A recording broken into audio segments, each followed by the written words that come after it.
Alright, hello everyone. Welcome to basically a what not to do video. So, I'm gonna put this out here, tell y'all about my mistake, and how y'all cannot make the same mistake that I did. With the Crown Tundra DLC being about a week away at this point for Sword and Shield, a lot of people are wanting to go back and start their adventure all over again, starting with Gen 3, so that way they can move Pokemon forward through the generations from Ruby, Sapphire, Emerald, Colosseum, all of those games, you know, where the whole idea of transferring Pokemon through generations began. The reason that I know that a lot of people are starting to go out and begin this journey is because I myself have started on it.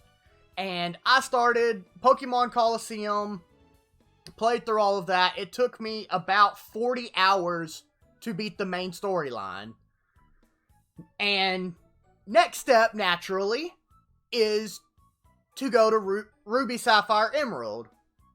Now, where this went wrong with me is, as I started digging all of my old consoles and games and stuff out, I noticed that not only was my Game Boys missing, but so was my copy of Ruby.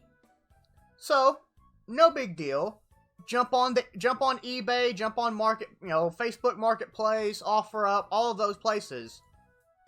And to my surprise, these games have wound up to, $40 plus. And then I start seeing these reproduction cartridges. And I start reading them, saves, trades with other games, does everything that an authentic does. And it also doesn't have the battery, which, as a lot of you may already know, the Gen 2 and Gen 3 games have an internal clock that works on that keeps the clock settings for the games. Well, these reproduction cartridges don't have a battery. They have some kind of onboard management that has the internal clock that's supposed to work. And you can get them for as cheap as like $12. I think I paid $15 for my cartridge. So, that sounds great. Everything of the authentic game at half the price or even less than half price. So, I don't have a way of testing to see if the games will trade between cartridges. I've seen lots of videos where they can, but I have not seen a video, which is why I had to take my risk, of a reproduction cartridge saving or trading with Pokemon Colosseum. What I'm going to start with is I did find a authentic copy of Ruby and Sapphire. They didn't have labels on them, so slight risk, but I could see by the boards that they were the real deal after doing some research. Get to this screen, you must save at a Pokemon Center, and I've done so in a fresh save of Pokemon Ruby. And there we go. Everything's good, everything connected. So, here we go.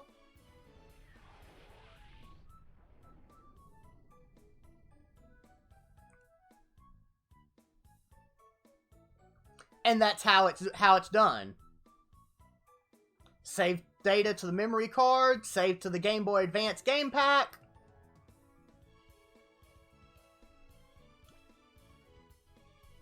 And there we go. Successful trade. So that is how it is supposed to work. And when you look at these eBay listings for a reproduction cartridge, it says trades like an authentic, keeps time like an authentic. Everything should work just as an authentic cartridge, correct? Well, this is where the problem comes in. So, we go back, we set everything up, save the game like you're supposed to. Now,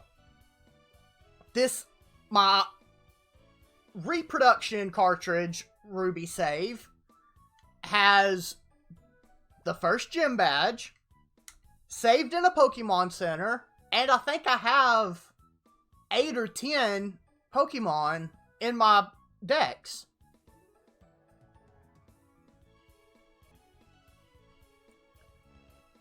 But as you see, it says the GBA Pokemon Game Pack has not been saved properly.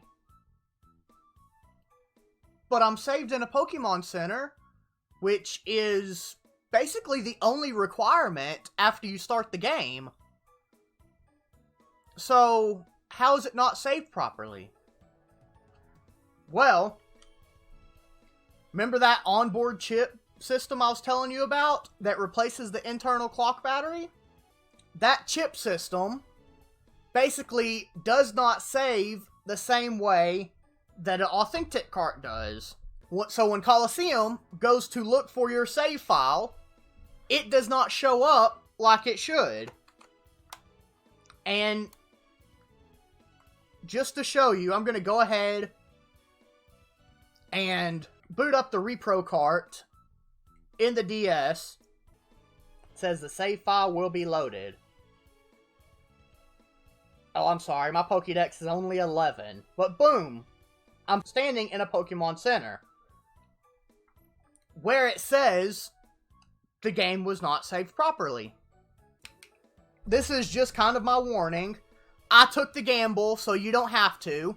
And if you are out there looking, just, basically the easiest way to spot a reproduction is, well, to determine the two. I have these here without labels on them, so you can see the board a little bit clearer.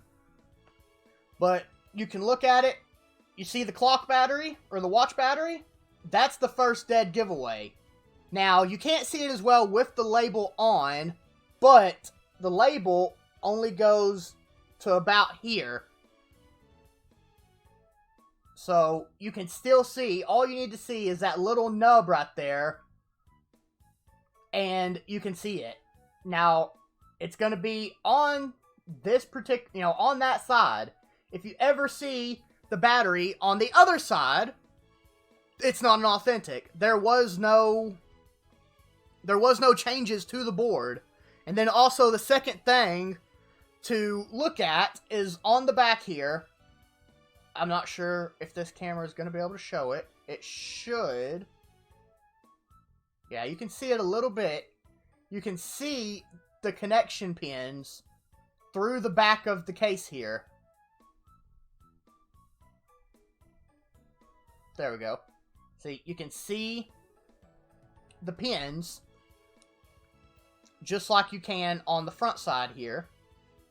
And, they say the 2002 Nintendo that's inside there, that's a giveaway. But that's not the case anymore. Because this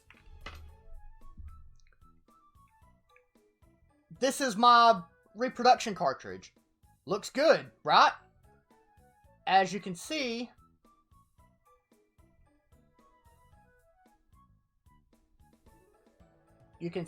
no battery.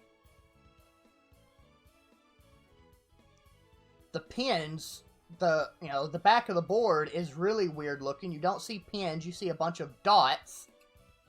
But that 2002 Nintendo, I don't think my camera's going to focus well enough for you to see it.